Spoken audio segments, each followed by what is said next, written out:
დღეს ვიწყებთ ილიაუნის ენერგეტიკის და მდგრადი განვითარების ინსტიტუტის პოდკასტების სერიას, სადაც ვისაუბრებთ ელექტროენერგეტიკულ ბაზრებზე. ეს რთული, მაგრამ ეფექტიანი მექანიზმია, რომელიც ქმნის თანამედროვე ბიზნეს გარემოს და ხელს უწყობს ამ სექტორის ოპტიმალურ განვითარებას. საქართველოში ბაზრის გახსნა მრავალჯერ გადაიდო ტექნიკური და ფსიქოლოგიური ბარიერების გამო, თუმცა ბევრმა სხვა ქვეყანამ ეს სირთულეები უკვე წარმატებით გადალახა. Ამ თემებზე ვესაუბრებით სოფიის კლიმენტ-ოხრიდელის უნივერსიტეტის ასისტენტ პროფესორს ქალბატონ მარია ტრიფონოვას, რომელიც გაგვიზიარებს ბულგარეთის გამოცდილებას.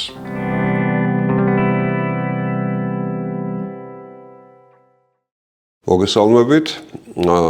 დღევანდელი საუბრით ჩვენ ვიწყებთ ილიას სახელმწიფო უნივერსიტეტის ენერგეტიკის და მდგრადი განვითარების ინსტიტუტის პოდკასტების სერიას, სადაც განვიხილავთ ენერგეტიკის, კლიმატის, მდგრადი განვითარების სხვადასხვა საკითხებს, რაც ზეგავლენას ახდენს ჩვენი ქვეყნის აწყოსა და მომავალზე, მისი მოქალაქეების კეთილდღეობაზე და რამაც უნდა გავლენა მოახდინოს ჩვენი განვითარების პერსპექტივებზე.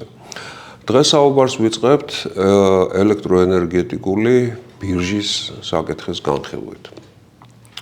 ელექტროენერგეტიკული ბირჟა ეს არის ორგანიზაცია, რომელმაც უნდა უზრუნველყოს ბევრად უფრო ეფექტური საქმიანობა ენერგეტიკული სექტორისა, ყიდვა-გაყიდვის ორგანიზება უნდა გააკეთოს ისე, რომ მაქსიმალური ეფექტიანობით იმუშაოს როგორც არსებულმა ინფრასტრუქტურამ, ასევე გაიხსნას გზა ახალ ინვესტიციებს ენერგეტიკულ სექტორში.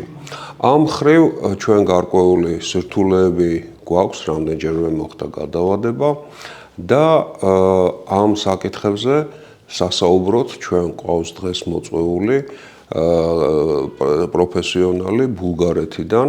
ეს არის ქალბატონი მარია ტრიფონოვა, რომელიც გახლავთ სოფიის კლიმენტ-ოხრიდელის სახელობის უნივერსიტეტის ასოცირებული პროფესორი, ასევე net zero ლების დირექტორის მოადგილე.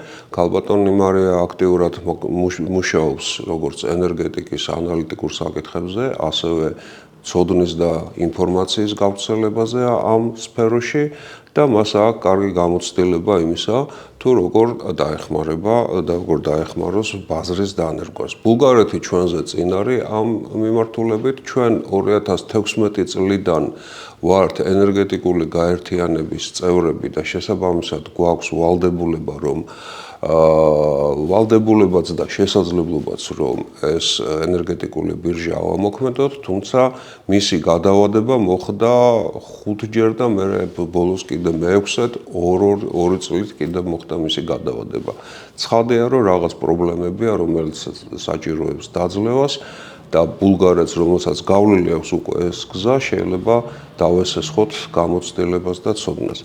Maria, thank you very much for joining us this morning and for providing your expertise, which is very valuable for us, especially in the field of electricity market, because Bulgaria is ahead of Georgia in implementing European model of electricity market.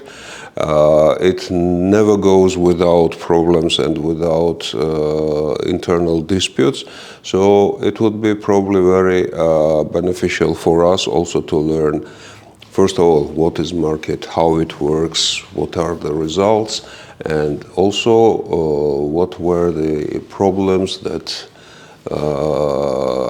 Bulgaria had to overcome in the process of market establishment.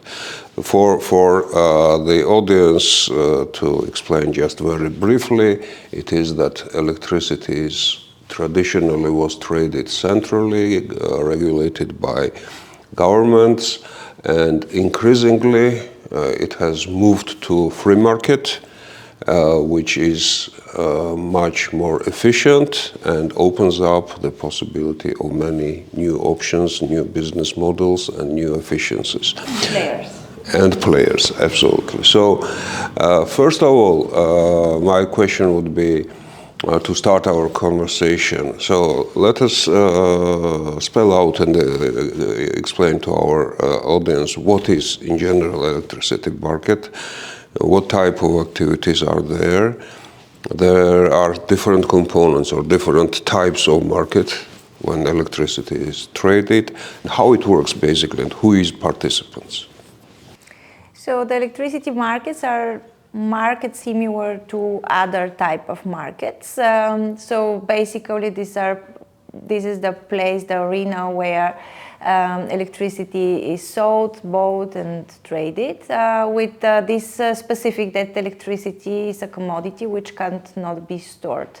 And this makes also brings the additional necessity to have markets where different kind of consumers with their needs and the different type of producers with their generation profiles can meet, so to say. Therefore, we have, starting from the wholesale market, a place where the so-called professionals, pros of the electricity market, the professional players are entering.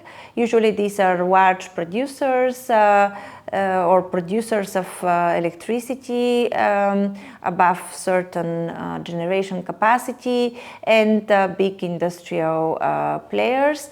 Also traders could be part of this market. And here we differentiate between day-ahead and intraday market. So in the day-ahead market, usually the producer come with their offers or predictions about their generation 1 day ahead. And until actually this month in Bulgaria, they did this with hourly forecast. So today I do a prediction of my generation profile for every 1 hour of tomorrow. However, since 1st of October, so a few days ago, Bulgaria changed this, and now we have 15 minutes intervals.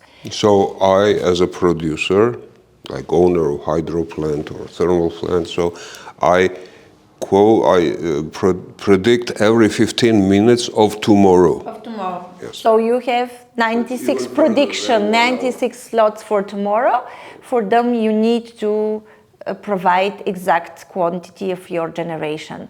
And this is exactly so that the case so that we can better align the balancing intraday and day ahead market. So the next actually arena, this is the intraday market or the spot market, where actually short-term deals are being made. Traders are working in the market and they are trading next hour or something like that. Exactly.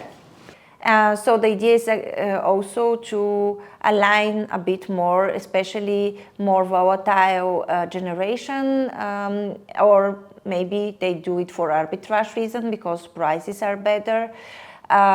So this is more the market which requires more flexibility in terms of both generation and consumer or uptakers side.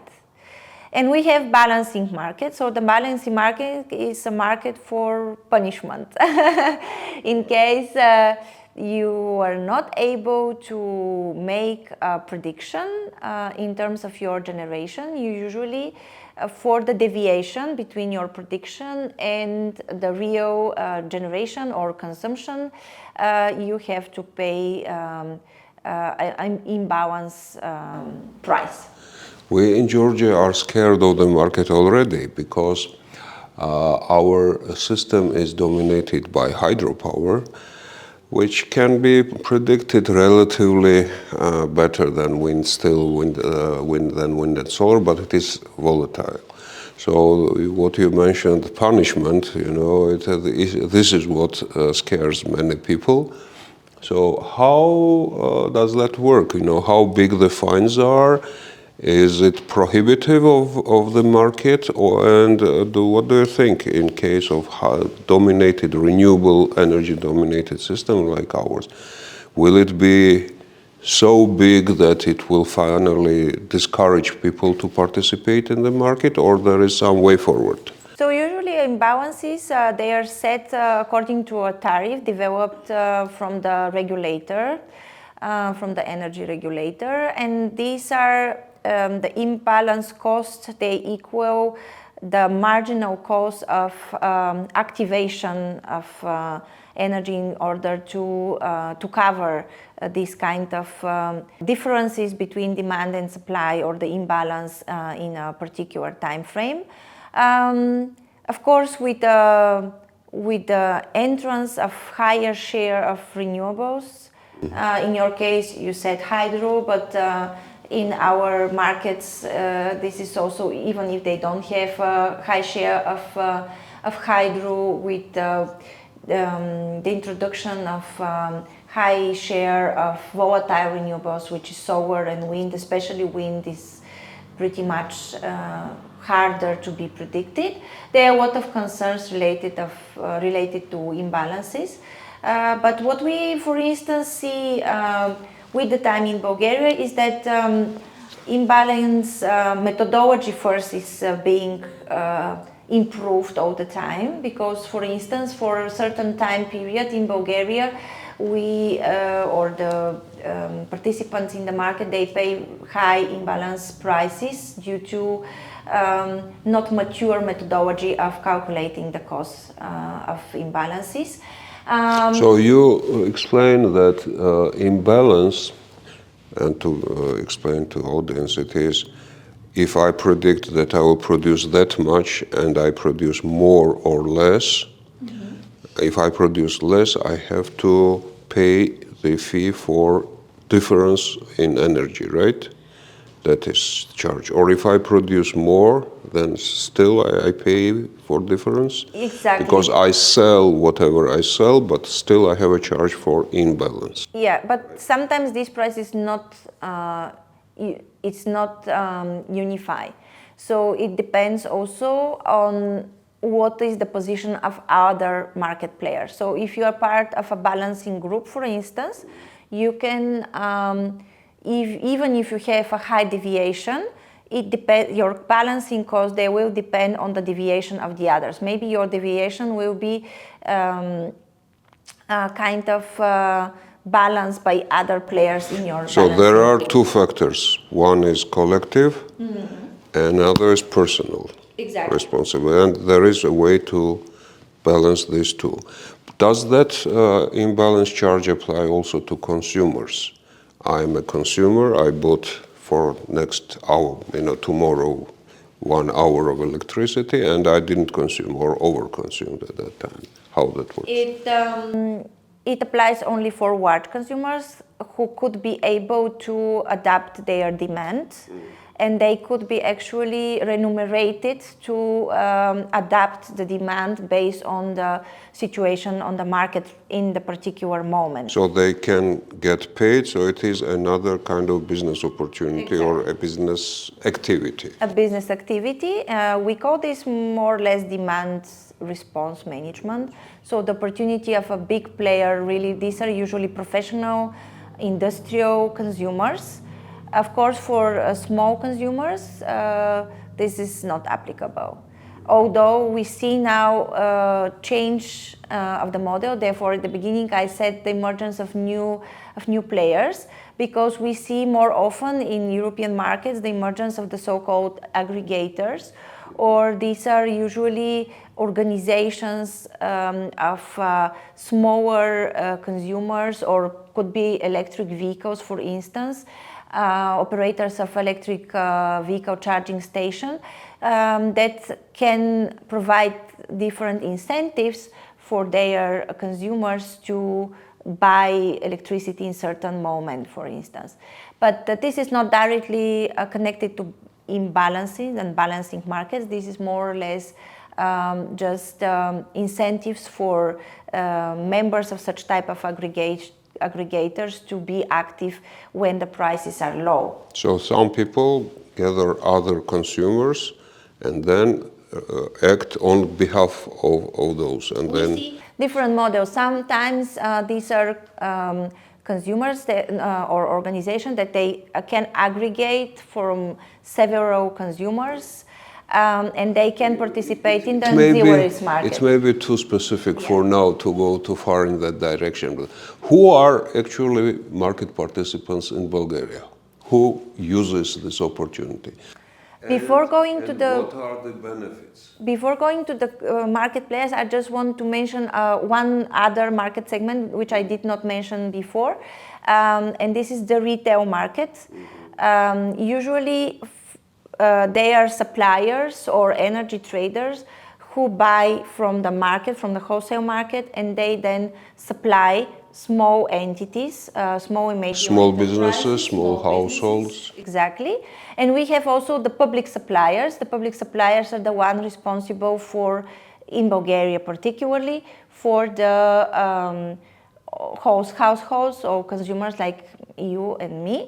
And the public suppliers in Bulgaria right now, these are also the DSOs. So the DSOs, they perform these functionalities. So we have public suppliers assigned here in Georgia as well. So it is a common practice that households should have common kind of their own space, their own refuge. And they will go out to market only if they want, right? Is that correct? Yeah. So in terms of players, I already mentioned some of them. In any case, we have the regulator responsible for the methodologies and setting the tariffs, the network tariffs, the formula for imbalance pricing, and is responsible for all kinds of maybe disputes between market players, and responsible also for monitoring the fair distribution of costs and fair market functioning. We have the TSO, very important market player, because the TSO is the one... TSO is Transmission System Operator, who operates the highest voltage grid, right? Exactly. So the TSO is usually responsible for the integration of the Bulgarian energy system to also the European systems. And we have the DSOs, these are distribution system operators. Like in the cities. In Bulgaria we have 3 areas. Exactly, they are usually responsible for their particular regions, and smaller consumers, but also SMEs or smaller producers are connected to the grid, to the distribution energy system, which is also monitored by the DSO. We have energy traders. Energy traders are mainly responsible for supplying, contracting. They are buying and then selling wholesale, right? Wholesale. Yeah. They are market players on the wholesale market. And their role is actually to come with attractive products, not only for the professional consumers. What can be attractive product? So we see right now in Bulgaria the emergence of new type of products, like for instance products with timely restricted tariff. So you receive like a flat tariff for a particular hours. For some time I get smaller tariff. Is that what is attractive, or? Especially now when you see a very high share of solar. This April, for the first time, Bulgaria experienced 80% of the consumption to come from solar power, which also pushed down the cost. So we have a very well illustrated low prices in the summer months, maybe from, let's say, April to September. So one thing is that the prices vary over day and over season, right? In this case, in summer, the solar prices were dominating and they brought down the price for everybody. Exactly. The wholesale market price in the months between April and September, in certain periods of the day, between usually 10, let's say, and 3 o'clock, would be very close to zero, or between 0 and maybe 15, 20 euro per megawatt hour, which is very, very low price. And there are several traders offering right now products with tariffs which have these hourly tariffs, which in certain time segments the price is lower. And also we see products like, for instance, 100% green electricity. And this So if you want to buy green electricity because of your beliefs, or you prefer not to affect the environment badly and climate, so you can request specifically green energy and then report that you have consumed green energy. This is usually the case of households which are not really active when it comes to, they are usually part of the regulated market, so they don't really purchase such type of tariffs right now. But we have a lot of businesses, they have to purchase green electricity due to some sustainability standards that they are required to follow, or because they would like to have this kind of marketing strategy. I see. Maria, we discussed the participants more or less. Now we have, and I guess in Bulgaria also, a new type of consumers who have solar panels themselves. So many businesses, many households now have their own PV stations. So what is the role of those people? Does market bring them any benefit? Indeed, in Bulgaria, especially after the energy crisis, meaning after 2022, there was a high solar boom, and mainly driven by industrial players and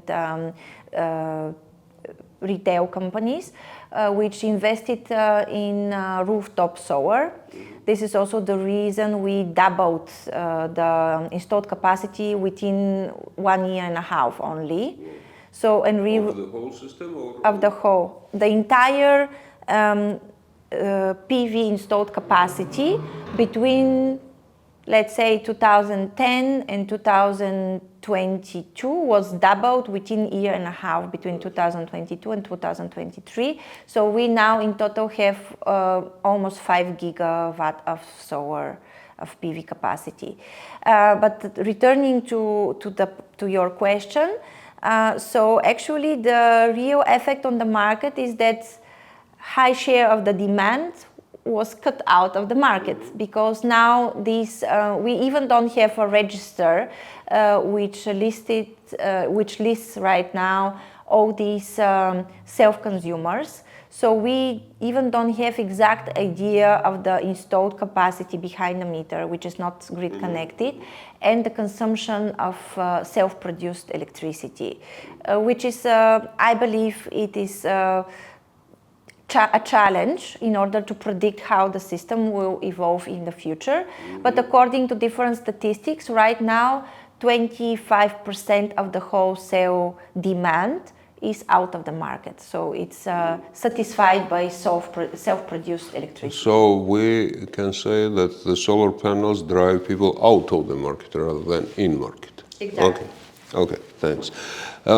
Georgia is a small power system, basically, and we are intensively trading and exchanging and transiting to and from neighbors. So how does power market affect international cross-border exchange and trade? What is there a general principle in that, or?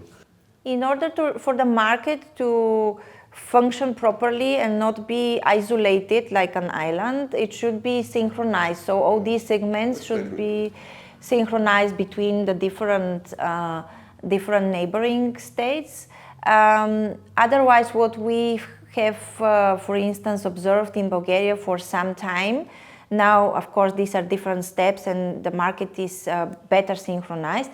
But a few years ago, for instance, for certain periods, Bulgaria had higher prices compared to Central Europe, for instance, exactly due to this kind of lack of synchronization between the markets.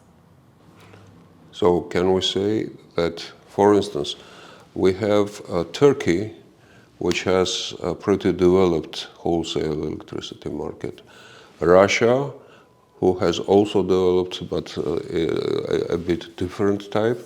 And can we think that if the countries like Armenia, Azerbaijan, 3 South Caucasus countries implement those market principles, that it will help in increased investment, in efficiency of cross-border trade, is a facilitator, like in case of Bulgaria, trading with neighbors? Because you obviously have a unified systems of markets, right?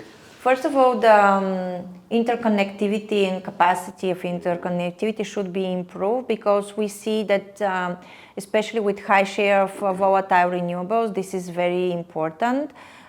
Even if we have solutions in terms of storage, storage could be an instrument to help us for some time only, for limited time within the 24 hours.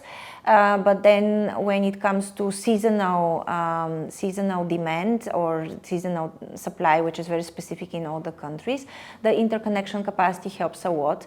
The interconnection capacity helps also for flexibility, improving flexibility of the system, which I believe really few people understand, that the crisis or the blackout and the issues which we observed in Spain, for instance, are not because of high share of renewables, but it was the issue of interconnectivity or lack of interconnectivity, or some bottlenecks in terms of interconnectivity.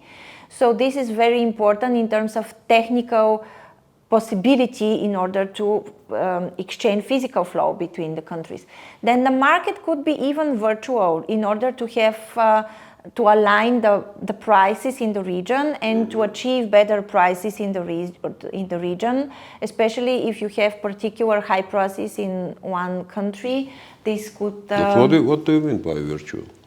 So connecting the markets helps to do, for instance,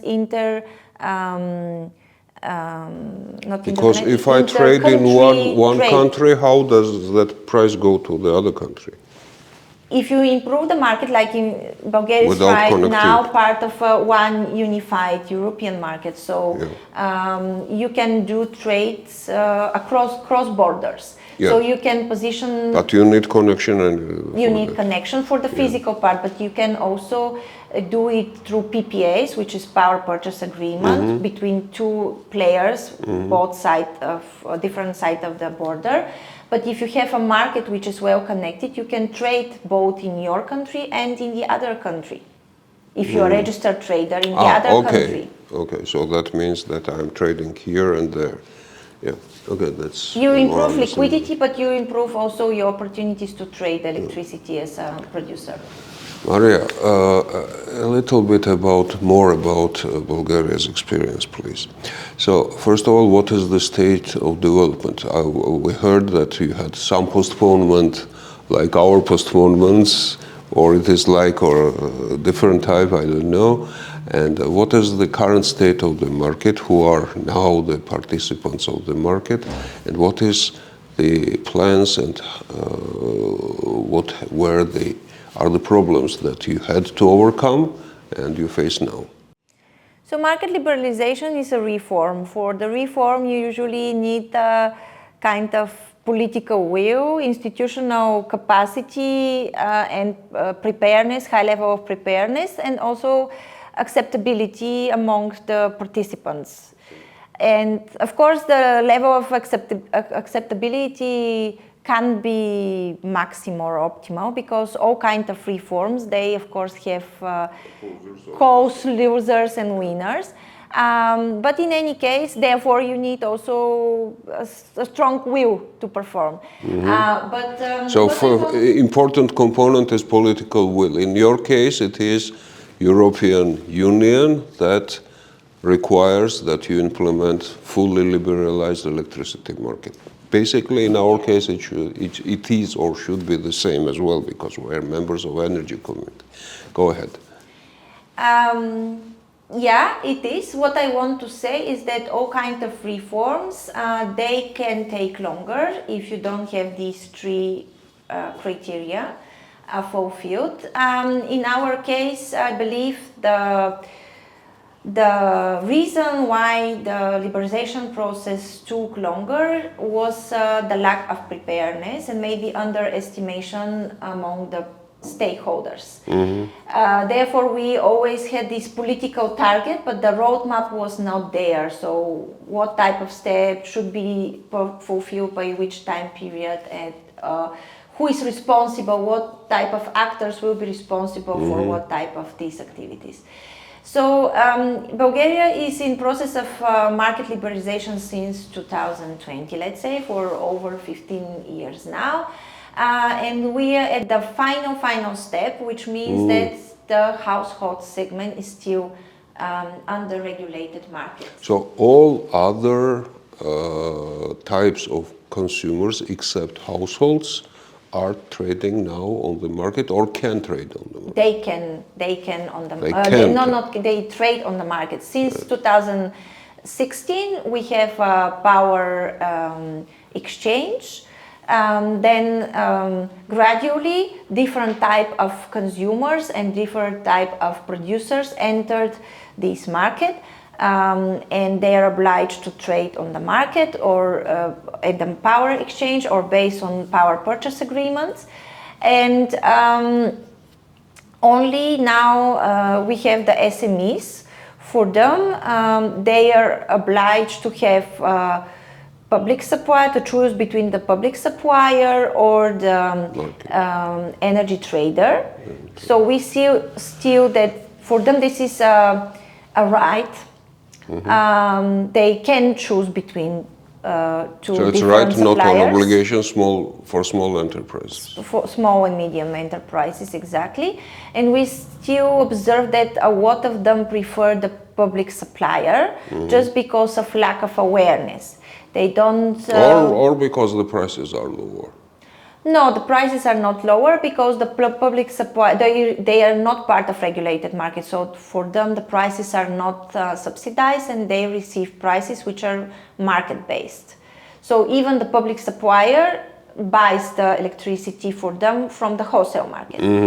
So it just could give them more freedom in terms of different products, what I mentioned before, if they decide to go to energy So trader. if they are entrepreneurial in the electricity market as well as in their own business, they can save some amount with some flexibility if they go with trader and choose the right scheme. Exactly. They need to analyze their consumption profile and to pick up a product which is best suited for their consumption profile, which is not always the case, just because a lot of small shops, for instance, they don't really, this is not their business as usual, they don't think about this. Well, it is also about time and time, effort, because their effort is also worth of money, right? So whether it makes sense or not, they should decide themselves. Exactly.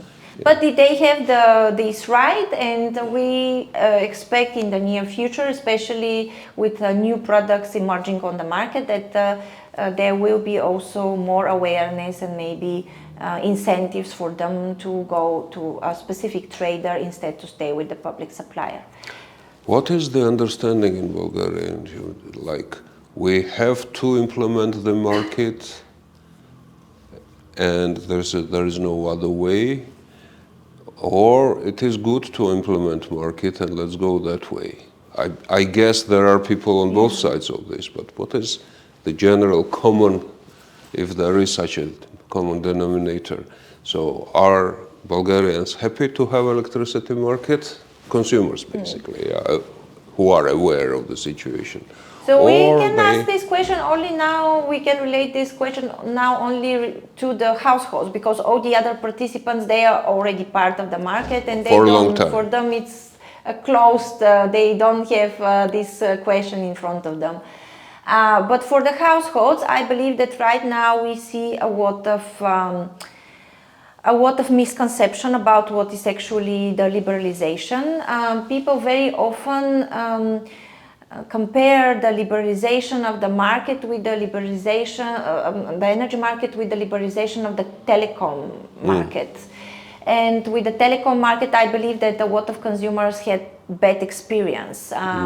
So they seem to be concerned, and the policy messages are really very populistic, I would say, because keeping the household segments at the regulated market allow for the government to define which type of producers will supply this market, and currently these are state-owned company. So this is actually the way how the government secures demand for the electricity produced by the state-owned companies. And state-owned companies, energy generation companies right now are hydropower plants, nuclear power plants, and coal power plants. They're basically cheaper. Hydro and nuclear are cheaper because these are assets which were longly paid back, and they have one of the cheapest value of the electricity produced. But this does not apply for coal power plants. Coal power plants are currently not competitive on the market because of the quotas that they have to purchase, or this is the allowance. They have emission charges, probably. Exactly, CO2 emissions, or the allowance to actually pollute. And well, therefore, that's a different story of, you know, how climate change is pursued and enforced. What I want to say is that they are not competitive on the wholesale market, and through securing this basket for the households, the government manages to leave them in the system as long as they can, through, on the other side, subsidizing the average price between these three types of producers. And for certain time period, it was explained to the audience that this is postponing of the final step of the market liberalization is being done because of the high share of energy poor people in the country, and it's more a measure for protecting consumers. But then on the other hand, what we see analyzing the energy system, that this is only because this is a way to protecting actually state-owned companies. Okay, that's always a trade-off between protecting supplier and consumer somehow, right? We are speaking already pretty some time. We can speak a lot. But to summarize more or less, you know the situation about Georgia, maybe some, not very deeply, but still we have. What advice would you give us in regards to the electricity market development? I would say that it's very clear to have this roadmap, as I mentioned. I mean, it could be any kind of a program or document, however you call it, but a clear idea about the steps, and as I said, which market participants should get prepared by certain time, because this is preparation only in terms of technical equipment, purchasing specific softwares, integrating different market segments, integrating with neighboring markets, integration of different instruments, knowledge. We have smart meters as well. Smart meters, but we have also pretty intensive trainings that we had here in Georgia for traders, for different market participants. So there is knowledge already accumulated, more or less, hopefully. This is important, but what I mean is that training and knowledge and soft skills and capacity building is very important, of course, but what I mean is that it's very important to have certainty in the process. And also don't postpone forever, because this is what happened in Bulgaria. Market players, they were used to hear that the next reform will be again postponed, so they never actually took it serious, and they were never really prepared for that. And the moment which came, which was really perfect for the vast step for the liberalization of the household market. That was exactly after the energy crisis, when the markets calmed down and the prices were very low. We actually missed this opportunity because of lack of preparedness of the traders for this final step. So therefore, it is very important to be consistent, to provide certainty for all the market players, and of course, information campaign. All type of consumers need to be informed, and it seems that this is really a serious work to be done. And very often it is not clear who is responsible for the information campaign. Should be the Ministry of Energy, should be the regulators, should be the energy traders, because they should be the counterparty. So I believe that it should be very clear who has what type of responsibilities in this play. Okay, so can I summarize in a way? Be serious, so political will and decision, that is decision. Prepare the roadmap so that you have the plan for every next step. Prepare participants and conduct information campaign. Exactly. Thank you very much. Thank you for this. Yeah, let's see how it goes. We'll try to promote and to discuss more about electricity market to support this process in a way, because we believe there are a lot of efficiencies that can be reaped here based on market system, including international, local investment, consumers, and so on and so on. And it is a very interesting field of development as well. Thank you very much, and we are looking forward for next conversations with you, and we will continue our podcast series, and we'll try to make it very interesting for the audience. Thank you.